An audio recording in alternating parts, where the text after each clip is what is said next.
नमस्कार दोस्तों, स्वागत है आपका आज के मुख्य समाचार में, जिसमें सबसे पहली और बड़ी खबर में आपको बताएंगे कि अनीता यादव से मिलने पहुंची प्रियंका गांधी, कहा भाजपा के गुंडों को सजा मिलनी चाहिए। दूसरी बड़ी खबर में फिर से जिक्र उत्तर प्रदेश का, बैठक में आपस में ही भिड़ गए भाजपा के कार्यकर्ता, जमकर चले लात घुसे और अस्पतालों में एडमिट। तीसरी बड़ी खबर में जिक्र होगा कि किसान आंदोलन के साथ खड़ी आम आदमी पार्टी, अरविंद केजरीवाल ने किया ट्वीट, आतंकी नहीं वो हमारे अन्नदाता हैं। दोस्तों, हर एक खबर की गहराई में आपको ले जाएंगे, लेकिन उससे पहले अगर आप भी देश के किसानों के साथ खड़े हैं तो आप अभी इस वीडियो को लाइक कीजिए और कमेंट में हमें बताइए कि उत्तर प्रदेश के चुनाव में किसकी सरकार बनेगी। दोस्तों, रुक करते हैं तमाम बड़ी खबरों की तरफ। अनीता यादव से मिली प्रियंका गांधी वाड्रा, कहा बीजेपी के गुंडों को सजा मिलनी चाहिए। जी हां दोस्तों, उत्तर प्रदेश विधानसभा चुनाव में प्रियंका गांधी वाड्रा कांग्रेस की नैया पार लगाने की तैयारी में जुट गई हैं। उत्तर प्रदेश के 3 दिवसीय दौरे पर गई कांग्रेस महासचिव प्रियंका गांधी वाड्रा ने लखीमपुर खीरी की अनीता यादव के साथ मुलाकात की है। जिले के पसगवां की रहने वाली अनीता यादव के साथ ब्लॉक प्रमुख चुनाव के दौरान बदसलूकी हुई थी। मुलाकात के बाद प्रियंका गांधी ने कहा कि बीजेपी के गुंडों को सजा मिलनी चाहिए। अनीता से मुलाकात पर प्रियंका ने कहा कि मैं महिला होने के नाते अनीता से मिलने आई हूं, यहां किसी दल के नाते नहीं आई हूं।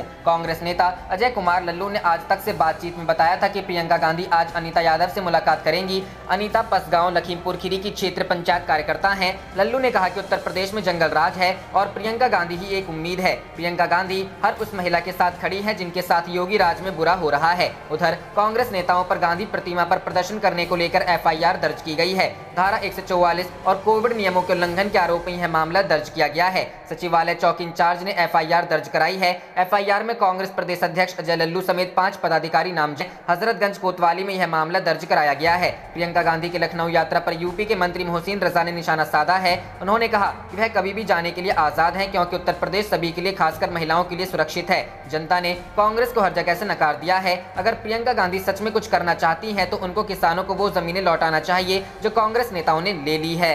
रुख करते हैं अगली खबर की तरफ। यूपी, बैठक में आपस में ही भिड़ गए बीजेपी कार्यकर्ता, चले लात घूंसे, अस्पताल में एडमिट, हाईकमान तक को खबर। जी हां दोस्तों, उत्तर प्रदेश के गाजियाबाद में भारतीय जनता पार्टी की एक कार्य समिति की बैठक के दौरान 2 कार्यकर्ता आपस में भिड़ गए। मामला इतना बिगड़ गया कि दोनों पदाधिकारियों में लात घूंसे चलने लगे, जिसके बाद उन्हें इलाज के लिए उन्हें अस्पताल में भर्ती कराया गया है। गाजियाबाद बीजेपी कार्यालय में प्रदेश कार्यकारिणी की वर्चुअल मीटिंग के दौरान जीडीए बोर्ड सदस्य पवन गोयल और पूर्व एमएलसी प्रशांत चौधरी एक दूसरे से भिड़ गए। इस दौरान बैठक में राष्ट्रीय अध्यक्ष जेपी नड्डा समेत तमाम बड़े नेता मौजूद थे। मारपीट में पवन गोयल गंभीर रूप से घायल हो गए, जिसके बाद उन्हें पटेल नगर के गायत्री अस्पताल में भर्ती कराया गया। बीजेपी पार्षद मनोज गोयल ने बताया, दफ्तर में प्रदेश कार्यकारिणी की बैठक चल रही थी, उसमें प्रशांत चौधरी ने पवन गोयल और वैश्य समाज के लोगों के लिए कुछ अपशब्द का प्रयोग किया। इसका विरोध करने पर पवन गोयल के साथ मारपीट की गई। मनोज गोयल ने बताया, प्रशांत चौधरी बसपा पार्टी से आए हैं, अगर इस तरह दूसरी पार्टी के नेता बीजेपी में शामिल होकर मारपीट गुंडागर्दी करेंगे तो बीजेपी की छवि बिगड़ जाएगी। इस मामले में प्रशांत चौधरी का कहना है कि पवन गोयल का आरोप निराधार है,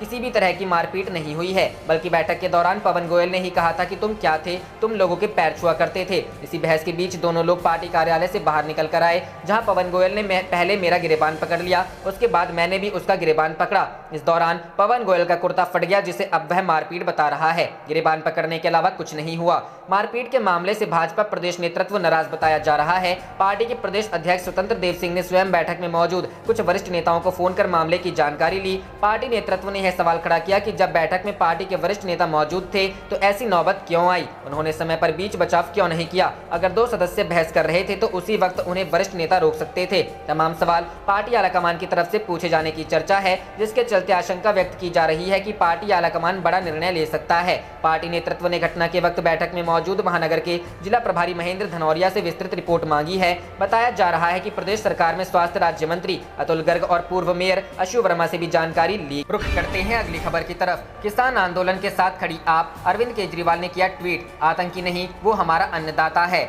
जी हां दोस्तों, देश के किसान का साथ देना हर भारतीय का फर्ज है। हमने कोई एहसान नहीं किया, देश के किसानों के प्रति अपना फर्ज निभाया है। किसान अपराधी नहीं है, आतंकवादी नहीं है, वो हमारा अन्नदाता है। यह बात दिल्ली के मुख्यमंत्री अरविंद केजरीवाल ने शुक्रवार को ट्वीट करके कही। इससे पहले मुख्यमंत्री अरविंद केजरीवाल की अध्यक्षता में दिल्ली सचिवालय में दिल्ली कैबिनेट की बैठक हुई। अरविंद केजरीवाल कैबिनेट ने केंद्र सरकार के दबाव के बावजूद दिल्ली पुलिस के वकीलों के पैनल को खारिज कर दिया। मुख्यमंत्री ने कहा कि दिल्ली सरकार की कैबिनेट ने फैसला किया है कि दिल्ली सरकार के वकील ही कृषि कानून विरोधी आंदोलन से जुड़े मामलों में लोक अभियोजक होंगे। एक और बड़ा फैसला करते हुए अरविंद केजरीवाल कैबिनेट ने केंद्र के वकीलों को उत्तर पूर्वी दिल्ली दंगों के मामले में पेश होने की अनुमति देने से इनकार कर दिया है। दिल्ली कैबिनेट का कहना है कि अभियोजन और जांच एजेंसी के बीच स्वतंत्रता हमारी उस आपराधिक न्याय प्रणाली के आधार है जैसा कि सर्वोच्च न्यायालय और उच्च न्यायालय के कई निर्णयों द्वारा स्थापित किया गया है। उच्चतम न्यायालय की संविधान पीठ के निर्णयों में स्पष्ट रूप से कहा गया है कि एलजी अनुच्छेद 239 ए 4 को केवल अत्यंत दुर्लभ मामलों में लागू कर सकते हैं। विशेष लोक अभियोजकों की बार-बार नियुक्तियां श्रेणी में नहीं आ सकती।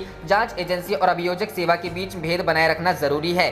दिल्ली पुलिस के वकीलों को किसानों के खिलाफ मामलों में लड़ने नहीं दे सकते। दिल्ली सरकार चाहती है कि सरकारी वकीलों का मौजूदा पैनल किसानों के विरोध में दर्ज मामलों और दिल्ली दंगों के मामलों में पेश हो। केजरीवाल के नेतृत्व में कैबिनेट द्वारा लिए गए दोनों फैसले अब एलजी को भेजे जाएंगे। रुख करते हैं अगली खबर की तरफ। सावधान, दिल्ली में रविवार को भारी बारिश का अनुमान। जी हां दोस्तों, राजधानी दिल्ली में जारी उमस और भीषण गर्मी के बीच शनिवार सुबह आसमान साफ रहा और न्यूनतम तापमान 28.2 डिग्री सेल्सियस दर्ज किया गया, जो इस मौसम में सामान्य से 1 डिग्री अधिक है। भारत मौसम विज्ञान विभाग ने रविवार को दिल्ली में कुछ स्थानों पर भारी बारिश का पूर्वानुमान जताया है। विभाग ने बताया कि सफदरजंग वेधशाला में न्यूनतम तापमान 28.2 डिग्री सेल्सियस दर्ज किया गया और सुबह 8:30 बजे तक सापेक्षिक आर्द्रता 75% दर्ज की गई। मौसम वैज्ञानिकों ने शाम में आंशिक तौर पर बादल छाए रहने और हल्की बारिश या गरज के साथ वर्षा का अनुमान जताया है। वहीं अधिकतम तापमान 37 डिग्री सेल्सियस के आसपास रहने की संभावना है। शहर में मंगलवार को मानसून की पहली बारिश हुई। राजधानी में मानसून आमतौर पर 27 जून तक आता है, लेकिन इस बार यह 16 दिन की देरी से आया है। शहर में शुक्रवार को न्यूनतम तापमान 27 डिग्री सेल्सियस जबकि अधिकतम तापमान 37.8 डिग्री सेल्सियस दर्ज किया गया, जो इस मौसम में सामान्य तापमान से 3 डिग्री सेल्सियस अधिक है। मौसम विभाग के मुताबिक इस वर्ष मानसून सामान्य रहेगा। उन्होंने कहा कि आगामी कुछ दिनों तक दिल्ली एनसीआर में इसी तरह की बारिश होने के आसार हैं। भारत मौसम विज्ञान विभाग ने शुक्रवार को कहा था कि दक्षिण पश्चिम मानसून के फिर से सक्रिय होने के बाद उत्तरी क्षेत्र सहित देश के कई हिस्सों में अगले 6-7 दिनों में भारी से बहुत भारी बारिश होगी। विभाग ने कहा कि 17 से 20 जुलाई तक पश्चिमी हिमालय क्षेत्र और उत्तर प्रदेश में भारी से बहुत भारी बारिश का अनुमान है। उसने कहा कि 18 से 20 जुलाई तक पंजाब, हरियाणा, पूर्वी राजस्थान और उत्तरी मध्य प्रदेश में भी भारी बारिश होने का अनुमान है। इसके अलावा 18 जुलाई को दिल्ली में भारी बारिश की संभावना है। विभाग ने कहा कि 18 जुलाई को उत्तर प्रदेश में, 19 जुलाई को जम्मू में और 18 और 19 जुलाई को उत्तराखंड में भी भारी बारिश का अनुमान है। उसने कहा कि अगले 24 घंटों के दौरान गुजरात, मध्य प्रदेश और दक्षिण राजस्थान में अलग अलग स्थानों पर बिजली गिरने की आशंका और बारिश होने का अनुमान है। अगले 6-7 दिनों के दौरान गुजरात को छोड़कर पश्चिमी तट और पश्चिमी प्रायद्वीपीय भारत के शेष हिस्सों में व्यापक बारिश होने की संभावना है। विभाग ने कहा कि इसी अवधि के दौरान कोंकण, गोवा, मध्य महाराष्ट्र के घाट क्षेत्रों, कर्नाटक, केरल में भारी से बहुत भारी बारिश की संभावना है। विभाग ने कहा कि पूर्वोत्तर भारत में भी भारी बारिश का अनुमान है। रुख करते हैं अगली खबर की तरफ। आप सरकार और एलजी में फिर टकराव के आसार, किसानों की ट्रैक्टर रैली और दिल्ली दंगा मामले में पुलिस का अनुरोध खारिज। जी हां दोस्तों, आम आदमी पार्टी नीति दिल्ली सरकार ने राष्ट्रीय राजधानी में पिछले साल हुए सांप्रदायिक दंगों और गणतंत्र दिवस पर किसानों की ट्रैक्टर रैली के दौरान हिंसा से जुड़े मामलों के लिए विशेष लोक अभियोजकों को नियुक्त करने संबंधी दिल्ली पुलिस के आवेदन को शुक्रवार को ठुकरा दिया। इस कदम से केंद्र और उपराज्यपाल के साथ दिल्ली सरकार का टकराव बढ़ सकता है। सरकार द्वारा जारी बयान के अनुसार 26 जनवरी को किसानों की ट्रैक्टर रैली में हुई हिंसा और पिछले साल उत्तर पूर्वी दिल्ली में हुए दंगों से जुड़े मामलों में पुलिस का वकीलों की नियुक्ति करने संबंधी उपराज्यपाल अनिल बैजल की सिफारिश पर मंत्रिमंडल ने शुक्रवार को विचार किया और उसे खारिज कर दिया। दिल्ली मंत्रिमंडल के फैसले पर उपराज्यपाल कार्यालय की ओर से अभी तक कोई प्रतिक्रिया नहीं मिली है। हालांकि सूत्रों ने कहा कि उपराज्यपाल अनिल बैजल संविधान द्वारा उन्हें प्रदत्त विशेष शक्तियों का इस्तेमाल कर सकते हैं और दिल्ली पुलिस द्वारा चुने गए वकीलों के पैनल को मंजूरी देंगे। उप मुख्यमंत्री मनीष सिसोदिया ने कहा, वकीलों की नियुक्ति दिल्ली सरकार के दायरे में आती है। उपराज्यपाल केवल दुर्लभतम मामलों में दिल्ली सरकार के फैसले पर अपनी राय दे सकते हैं। उन्होंने डिजिटल संवाददाता सम्मेलन में आरोप लगाया। उच्चतम न्यायालय ने उपराज्यपाल द्वारा इस वीटो अधिकार के उपयोग को परिभाषित किया है। राशन को घर घर तक पहुंचाना और किसानों के विरोध से संबंधित अदालती मामले दुर्लभ से दुर्लभतम मामले नहीं है। इस अधिकार का इस्तेमाल हर किसी मामले में नहीं किया जा सकता है। यह लोकतंत्र की हत्या है। दिल्ली सरकार द्वारा जारी बयान के अनुसार मुख्यमंत्री अरविंद केजरीवाल के मंत्रिमंडल ने आज एक बड़ा फैसला लेते हुए उत्तर पूर्वी दिल्ली दंगा मामलों में केंद्र के वकीलों को अदालत में पेश होने की अनुमति देने से इनकार कर दिया। मंत्रिमंडल की बैठक के बाद मुख्यमंत्री केजरीवाल ने कहा कि किसानों का समर्थन करना भारत के प्रत्येक नागरिक का कर्तव्य है और दिल्ली सरकार ने उन पर कोई उपकार नहीं किया है। उन्होंने ट्वीट किया, हमने देश के किसानों के प्रति केवल अपना कर्तव्य निभाया है। एक किसान अपराधी या आतंकवादी नहीं है, बल्कि हमारा अन्नदाता है। गौरतलब है कि संशोधित नागरिकता कानून के समर्थकों और उसका विरोध करने वालों के बीच संघर्ष के बाद 24 फरवरी 2020 को उत्तरी पूर्वी दिल्ली में सांप्रदायिक दंगे भड़क गए थे और स्थिति इतनी भयावह हो गई थी कि दंगों में कम से कम 53 लोगों की मौत हो गई, जबकि 700 से ज्यादा लोग। रुख करते हैं अगली खबर की तरफ। लखनऊ में 2 घंटे मौन के बाद गरजी प्रियंका, पंचायत चुनाव में हिंसा, किसान और शिक्षकों की मौत पर योगी सरकार को घेरा। जी हां दोस्तों, 3 दिन के दौरे पर आज शुक्रवार को लखनऊ पहुंची कांग्रेस महासचिव प्रियंका गांधी वाड्रा ने उत्तर प्रदेश की योगी आदित्यनाथ सरकार पर जमकर हमला बोला। उन्होंने कहा कि उत्तर प्रदेश में संविधान को नष्ट किया जा रहा है, लोकतंत्र का चीरहरण हो रहा है। इससे पहले गांधी प्रतिमा के सामने प्रियंका ने 2 घंटे तक कानून व्यवस्था को लेकर मौन व्रत किया। प्रियंका गांधी ने कहा, प्रधानमंत्री नरेंद्र मोदी यहां पर आए। उन्होंने कहा योगी को उन्होंने प्रमाण पत्र दे दिया कि कोरोना की लहर में कितना अच्छा काम किया है। दूसरी बात उन्होंने कहा कि उत्तर प्रदेश में विकास हुआ है, तो मैं पूछना चाहती हूं कि यह कैसा विकासवाद है। उन्होंने कहा जब कोरोना की दूसरी लहर चल रही थी तो आपने पंचायत के चुनाव कराए, उस समय कितने लोग कोरोना से संक्रमित हुए,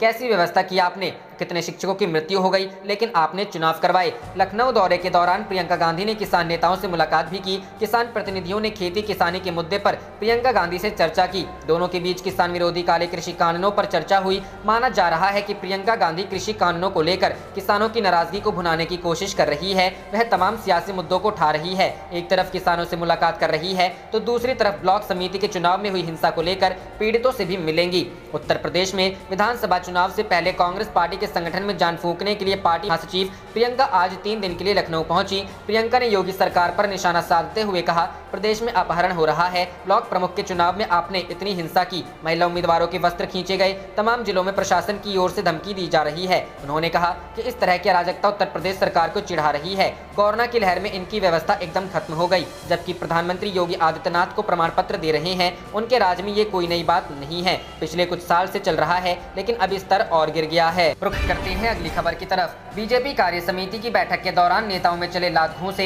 हाईकमान तक पहुंची बात। जी हां दोस्तों, गाजियाबाद में बीजेपी प्रदेश कार्यकारिणी की बैठक में 2 नेताओं के बीच जमकर लात घूंसे चले। हालात यह हो गए कि एक को गंभीर हालत में अस्पताल में भर्ती कराना पड़ा। पिटने वाले नेता की तरफ से थाना सिहानी गेट में तहरीर दी गई है। मामला हाईकमान तक पहुंच गया है। शुक्रवार को गाजियाबाद में बीजेपी कार्यालय पर कार्य समिति की बैठक चल रही थी। अचानक ही किसी बात को लेकर पूर्व पार्षद पवन गोयल और प्रशांत चौधरी के बीच झड़प हो गई। देखते ही देखते आपस में मारपीट भी शुरू हो गई। मौजूद अन्य कार्यकर्ताओं ने दोनों को ही काफी समझाने का प्रयास किया, लेकिन आरोप है कि प्रशांत चौधरी ने किसी की नहीं सुनी। इस दौरान पवन गोयल गंभीर रूप से घायल हो गए, जिन्हें अस्पताल में भर्ती कराया गया है, जो अभी बोलने की स्थिति में नहीं है। उधर जैसे ही इस घटना की जानकारी वैश्य समाज के लोगों को मिली तो बड़ी संख्या में वैश्य समाज के लोग अस्पताल के गेट पर पहुंचे। वैश्य समाज के नेता वीके अग्रवाल ने बताया कि प्रशांत चौधरी पहले बीएसपी से पूर्व विधायक रहे हैं, वह बाद में बीजेपी में शामिल हुए हैं। यह शुरू से ही तानाशाही रवैया अख्तियार करते हैं। वैश्य समाज उनके खिलाफ कानूनी कार्रवाई के साथ साथ पार्टी हाईकमान से भी उनके खिलाफ कार्रवाई की मांग कर रहा है, इसलिए उन्हें धरने पर बैठना पड़ा है। रुख करते हैं अगली खबर की तरफ। कोरोना पर लगाम के लिए उद्धव ठाकरे ने पीएम मोदी से की बड़ी मांग।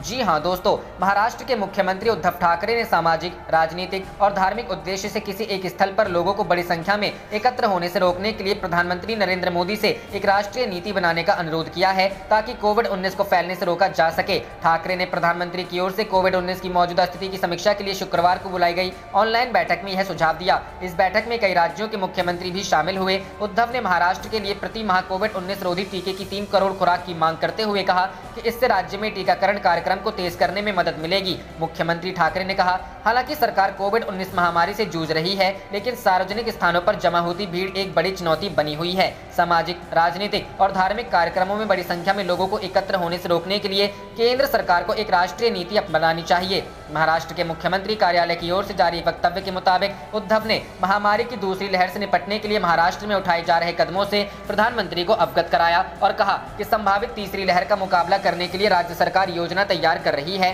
ठाकरे ने मोदी को बताया कि महाराष्ट्र में कोविड-19 के दैनिक मामलों और मृत्यु दर में कमी आई है, लेकिन राज्य सरकार इसे और कम करने की दिशा में काम कर रही है। मुख्यमंत्री ने कहा, भले ही कोविड-19 के मामलों की संख्या कम हो गई है, फिर भी हम खतरे में हैं। बड़ी संख्या में लोग पर्यटन स्थलों का रुख कर रहे हैं और बाहर जाकर खरीदारी कर रहे हैं, जिससे सार्वजनिक स्थलों पर भीड़ बढ़ गई है। लोग अब बिना सोचे समझे बाजारों में खरीदारी करने के लिए निकल रहे हैं और घूमने जा रहे हैं। यह बेहद खतरनाक है। धार्मिक और राजनीतिक कार्यक्रमों में भी भीड़ बढ़ रही है। एक राष्ट्रीय नीति लागू कर इसे रोके जाने की जरूरत है। यह नीति पूरे देश में लागू की जानी चाहिए। ठाकरे ने कहा कि कोंकण और पश्चिमी महाराष्ट्र के 8 से 10 जिलों में अभी भी संक्रमण के नए मामलों की संख्या अधिक बनी हुई है। इन जिलों में 18 वर्ष से अधिक आयु के 2.06 करोड़ लोगों को कोविड-19 रोधी टीके की दोनों खुराक दी जा चुकी है। यदि राज्य को प्रति माह टीके की 3 करोड़ खुराक उपलब्ध कराई जाती है तो राज्य के सभी जिलों में टीकाकरण पूरा किया जा सकता है। मुख्यमंत्री ने कहा कि महाराष्ट्र के प्रत्येक जिले में ऑक्सीजन उत्पादन संयंत्र लगाए जा रहे हैं। ठाकरे ने कोविड-19 को छोड़कर अन्य बीमारियों बीमारियों के उपचार के लिए उत्कृष्टता केंद्र शुरू करने के लिए केंद्रीय सहायता प्राप्त करने में प्रधानमंत्री से मदद मांगी है। मुख्यमंत्री ने बताया कि राज्य सरकार की कोविड मुक्त गांव नामक पहल से ग्रामीण क्षेत्रों में महामारी को लेकर जागरूकता पैदा करने में मदद मिली है। ठाकरे ने दवाओं की कीमतों को तय करने का आह्वान करते हुए कहा कि मोनोक्लोनल एंटीबॉडी दवा बहुत प्रभावी है, लेकिन उसकी कीमत 50,000 रुपए से 60,000 रुपए प्रति खुराक है। केंद्र को ऐसी दवाओं की कीमतें तय करने की दिशा में आवश्यक कदम रुख करते हैं अगली खबर की तरफ। कथित तौर पर जहरीली शराब से मौत होने पर लालू यादव ने नीतीश सरकार को घेरा। जी हां दोस्तों, एक तरफ जहां बिहार में नीतीश सरकार शराबबंदी को सफल बता रही है, वहीं जहरीली शराब पीने से 8 लोगों की मौत की घटना ने तमाम दावे को खोखला साबित कर दिया है। बेतिया में कथित तौर पर जहरीली शराब पीने से हुई मौत पर राजद सुप्रीमो लालू प्रसाद ने ट्विटर पर नीतीश सरकार को घेरा है। ट्वीट करते हुए उन्होंने लिखा कि बिहार में सुशासनी शराबबंदी से प्रतिवर्ष हजारों लोग जहरीली शराब से मर जाते हैं। शराबबंदी के कारण सत्ताधारी लोग बिहार में 20,000 करोड़ की समानांतर अवैध इकोनॉमी चला रहे हैं। शराबबंदी के नाम पर लाखों दलित और गरीब जेलों में बंद हैं। पुलिस भ्रष्ट और अत्याचारी बन चुकी है। बता दें कि 2 दिन पूर्व ही राजद नेता शिवानंद तिवारी ने शराबबंदी कानून में संशोधन की मांग सरकार से की थी। उन्होंने कहा था कि इससे सबसे ज्यादा परेशान गरीब और दलित हो रहे हैं। रसूखदारों की और पुलिस की चांदी कट रही है। वहीं गुरुवार को पटना हाईकोर्ट ने भी बिहार सरकार पर तंज कसते हुए कहा है कि बिहार सरकार माइंडलेस है, बेदिमाग है। इसके बाद नेता प्रतिपक्ष तेजस्वी यादव ने भी सरकार को घेरा है। उन्होंने कहा है कि सीएम नीतीश कुमार थक चुके हैं, अब तो हार भी चुके हैं। कुर्सी की लालच में अनैतिकता की सभी हदें पार कर स्थापित मापदंड, प्रक्रिया और परंपरा तोड़ रहे हैं। उनकी सरकार के कारनामों पर विगत 6 महीनों में कोर्ट द्वारा की गई टिप्पणियां ही प्रमाण है कि यह सरकार पूर्णतः दिशाहीन और जन विरोधी है। पश्चिम चंपारण के देवराज के देरुआ गाँव में एक साथ 8 लोगों की मौत की खबर से कोहराम मचा हुआ है। जहरीली शराब पीने से लौरिया प्रखंड की देवराज पंचायत के 8 लोगों की मौत हो गई है, जबकि दर्जन भर का निजी क्लिनिक में इलाज चल रहा। रुख करते हैं अगली खबर की तरफ। 2-3 दिनों के भीतर यूपी बिहार में भारी बारिश होने की संभावना, हिमाचल के लिए रेड अलर्ट। जी हां दोस्तों,